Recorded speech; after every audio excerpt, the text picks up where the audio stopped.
आशा करता हूं आप सब बहुत अच्छे होंगे। मेरा नाम है सिद्धांत अग्निहोत्री। स्टडी ग्लोस पे आपका बहुत बहुत स्वागत है। व्लादिमीर पुतिन ने दोस्तों इमरजेंसी लगा दी है। रशिया ने कर्स्क रीजन में इमरजेंसी डिक्लेयर की है। ऐसा क्यों हुआ है हम बात करेंगे। देखिए, यूक्रेन की सेना रशिया में घुस गई है। अब ऐसा नहीं कि बहुत ही डीप घुस गई है, लेकिन घुस गई है। आप नहीं घुसेंगे क्योंकि 10,000 MCQ का कोर्स हमारा लाइव है। 10,000 कूपन कोड यूज़ करेंगे, आपको एक्स्ट्रा 500 ऑफ मिलेगा। परसों से क्लासेस शुरू हो रही हैं। हिंदी और अंग्रेजी माध्यम दोनों के लिए ये शानदार कोर्स है। तो 1 साल की वैलिडिटी, 4 से 5 महीने में हम ये कोर्स खत्म कर देंगे। तो सबसे बड़ी बात यह है कि रशिया यूक्रेन वॉर चल रहा है और चलता ही जा रहा है। ख़त्म ही नहीं हो रहा है कि कब ख़त्म होगा। हर कोई यही प्रे कर रहा है, हर कोई यही प्रार्थना कर रहा है। लेकिन अभी 2 वॉर कंटिन्यूसली चल रही हैं, एक तो रशिया यूक्रेन और एक इजराइल हमास। अब रशिया यूक्रेन में कोई भी डेवलपमेंट नहीं हुई है, जैसा था वैसा ही है। 2000 मतलब अब 2 साल हो जाएंगे, 1.5 साल से ऊपर हो गए हैं। तो अब बात इतनी सी है कि यहाँ पे जो कर्स्क, ये जो वाला पूरा का पूरा रीजन आप देख रहे हैं ना, ठीक है, ये कर्स्क से यहाँ पे सेना घुसी है। इस पूरे एरिया में इमरजेंसी लगा दी गई है। और ये वाला जो एरिया है, ठीक है ना, ये पहले तो रशिया के कंट्रोल में था, लेकिन अब यहाँ पे यूक्रेन जो है वो पार्शियल कंट्रोल जो है वो ले लिया है। यानी कि यूक्रेन की जो सेना है अब ऑफेंस कर रही है। ये वाला जो एरिया है ये रशिया के कंट्रोल में रहा है, डोनेस्क लुहांस्क वाला रीजन। खेरसॉ, ये बहुत ही इंपॉर्टेंट, ये पहले बोला गया था कि यूक्रेन ने इसको कब्जे में ले लिया। पूरा सप्लाई यहाँ से आती है, फिर वापस रशिया ने इसको अपने कब्जे में लिया। क्रीमिया वाला जो 2014 में ऑलरेडी रशिया ने लिया हुआ है, 2014 क्रीमिया, जब से रशिया के ऊपर सैंक्शंस, और अब ये पूरा ये रशियन कंट्रोल्ड एरिया है। इसी वजह से ही जो है वो युद्ध शुरू हुआ। लेकिन अब दोस्तों ये वाला जो रीजन है, यहाँ पे इमरजेंसी लगा दी इसलिए गई है क्योंकि यहाँ यूक्रेन घुस गई है सेना लेके। तो मतलब ऑफेंस हुआ है। तो देखिए, दूसरे की धरती पे तो ये एक ऑल आउट वॉर, एक डायरेक्ट वॉर है। आप समझ रहे हो, this is the direct war that Ukraine Russia is facing. तो यूक्रेन जो है वो रशिया जो कर्स्क पूरी ऐसी की तैसी कर दी। और जाहिर सी बात है, पूरा सपोर्ट यहाँ पे अमेरिका और बाकी यूरोपियन कंट्रीज का मिला है। तो जैसे ही ये हुआ, तुरंत यहाँ पे फेडरल लेवल इमरजेंसी बुलाई गई और बोला कि भयानक इंकर्जन हमको देखने को मिला है, रीइंफोर्समेंट बुलाइए, मेडे मेडे। हालांकि वो तो प्लेन में होता है। तो जैसे ही आप ये समझिए कि पहले से ही था कि यूक्रेनियन ट्रूप्स एंटर करेंगे, तो हजारों ट्रूप्स जो हैं वो बॉर्डर के उस पार चले गए। तो रशिया ने, समझिए कि जब ये पता चला तो रशिया भी फिर अटैक मोड पे आया। यहाँ पे लोगों को बोला कि घर से मत निकलना। ढेरों मिसाइल जो हैं वो यूक्रेन के एक शॉपिंग मॉल में गिरा दी, ठीक है ना, दिन दहाड़े। जैसे ही रशिया को पता चला कि यूक्रेन के सैनिक हमारे इधर पे आए हैं, 14 लोग मारे गए। सिविलियन एरिया पे आप बमबारी नहीं कर सकते, युद्ध के उसूल है, लेकिन यहाँ पे कोई उसूल नहीं है इस समय, ठीक है ना। सब कुछ शमशान घाट बना देंगे, सब कुछ ही मिटा दें, वही। तो रशिया ने फिर इमरजेंसी मीटिंग बुलाई और बोला कि 500 के करीब, 500 से ज्यादा विक्टिम्स हैं जो मरे हैं। साथ ही साथ 500 मिलियन मतलब 6 मिलियन US डॉलर का तकरीबन नुकसान हुआ है। तो ब्रूटल किलिंग्स हमको देखने को मिली है जो कर्स्क। तो अभी तक रशिया जो यूक्रेन में आ रहा था, अब यूक्रेन रशिया में जा रहा है। तो टिट फॉर टैट हमको देखने को मिल रहा है।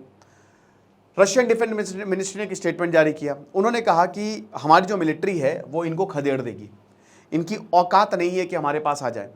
और अब ये हमारी धरती पे आए हैं, हम ऐसा बम मारेंगे कि पूरा इलाका धुआं धुआं हो जाएगा।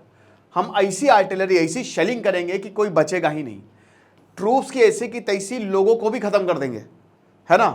तो आप समझिए हम एनिमल हो जाएंगे। तो यूक्रेनियन ने बोला कि आप बेटा आ जाओ फिर मैदान में। वेल, यहाँ पे जो व्लादिमीर जेलेंस्की है वो बोल रहे हैं कि आओ मैदान में, देखते हैं, आज देखिए जरा किसमें कितना है दम। तो यूक्रेन अभी तक 945 सोल्जर्स खो चुका है, 102 आर्मर्ड व्हीकल्स खो चुका है, 12 टैंक्स खो चुका है जो असॉल्ट हुआ है। और साथ ही साथ ये और भी ज़्यादा हो सकते हैं, क्योंकि ये तो ऑफिशियल या अनऑफिशियल आंकड़ा है एक तरीके से। अब आप ये समझिए कि टैंक्स भी उस पार गए हैं, है ना। पूरी टेक्नोलॉजी, टेक्निकल सपोर्ट जो है वो अमेरिका दे रहा है। जिस अमेरिका ने हमको कारगिल वॉर में GPS नहीं दिया, यहाँ यूक्रेन को सब कुछ मिल रहा है। इसीलिए यूक्रेन अभी तक सर्वाइव कर गया वॉर। रशिया, इस वॉर में रशिया की पोल खुल गई। और अब हमको ये पता चला कि आपको मैन पावर चाहिए। अग्निवीर सोचना पड़ेगा, मैन पावर चाहिए। हम इतना कहते हैं S-400 नहीं तो मिग सुखोय, लेकिन ये सब धरे के धरे रह गए रशिया के, वो वॉर जीत नहीं पा रहा है। वैसे का वैसा ही ये चीज़ें, लोग मरते जा रहे हैं, आप समझ रहे हो। तो यूक्रेन ने बोला कि one step at a time, पहले एक एरिया को लेंगे, उसके बाद आगे बढ़ेंगे। लॉन्ग रेंज ड्रोन से हमले किए जा रहे हैं, रशिया की मिलिट्री साइट्स पर हमला किया जा रहा है, ऑयल रिफाइनरीज पर हमला किया जा रहा है और बाकी इंफ्रास्ट्रक्चर पे भयानक नुकसान हमको देखने को मिल रहा है। यूक्रेन के ड्रोन ने रशिया के लिपिक्स रीजन को उड़ा दिया। तो जो लिपस्टिक वाला रीजन है ये गया, यूक्रेन के बॉर्डर से लगभग 300 किलोमीटर की दूरी पे है। लॉन्ग रेंज ड्रोन, आप समझ रहे हो, 300 किलोमीटर ड्रोन गया, बम गिराया और निस्तना नाबूद। यूक्रेनियन सिक्योरिटी सर्विस जो हैं वो ड्रोन को ऑपरेट कर रही हैं और ये बता रही हैं कि भैया देखिए हम ऐसे ही मारेंगे और हम ऐसे ही हमला करेंगे। ये चीज है। ज़ेलेंस्की बोल रहे हैं कि अब तक रशिया हम पे भारी पड़ रहा था, मतलब अब तक हम चुप थे, लेकिन अब हम रशिया में घुस के मारेंगे, ठीक है ना। तो यही बोला है कि अब उसको पता चलेगा कि उसने जो हमारे साथ किया है, अब हम रशिया को उसकी औकात दिखाएंगे, व्लादिमीर पुतिन की उनको उतनी औकात दिखाएंगे। खबर तो ये भी चल रही है कि शायद अगले महीने नरेंद्र मोदी यूक्रेन जाएं, लेकिन मुझे लगता नहीं है। अब हो सकता है चले भी जाएं, अभी वैसे रशिया से आए हैं, व्लादिमीर पुतिन से मिल के आए हैं पिछले महीने। तो रशिया जो है उन्होंने बोला, यहाँ ज़ेलेंस्की बोल रहे हैं कि वो वॉर जो है वो हमारी धरती पे कर रहा है, उसने हमारी धरती को ख़त्म किया, वो हमारी धरती पे लोगों मतलब अपने सोल्जर्स को लेके आया, लेकिन अब आप ये समझिए कि हमारी बारी है और अब हम ऑफेंस पे जाएंगे, अब हम डिफेंस नहीं करेंगे। उनको पता है, यूक्रेनियंस को पता है कि कैसे अपने गोल्स को अचीव किया जाए और अब हम अपने गोल्स को अचीव करेंगे वॉर में। अब हम युद्ध लड़ेंगे और ऐसा युद्ध लड़ेंगे कि रशिया को ये भारी पड़ जाएगा।